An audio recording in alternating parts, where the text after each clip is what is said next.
Hello everyone, welcome to my channel.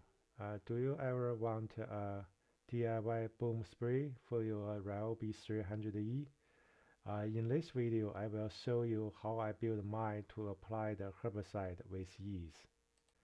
Here is what you need. The Ryobi 300E as the base platform, an HART 20 volts 50 psi rinse kit with a built-in 5-gallon tank, and a Chapin 6428 ATV Boom Kit for wide spring coverage.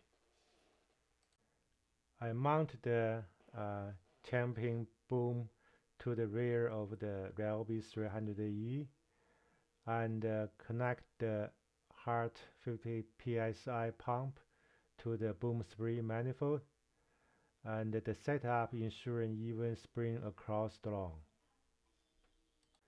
Before adding herbicide, I run a water test to ensure uniform coverage. The boom height can be adjusted for the best spring pattern. Now it's time to spray. I'm using Tenacity at the proper dilute rate, 1 teaspoon per gallon for spot treatment. This setup makes applying the herbicide super efficient. And that's it. A DIY boom sprayer for your Ryobi 300E. If you found this helpful, hit like and subscribe for more lawn care DIYs. See you next time.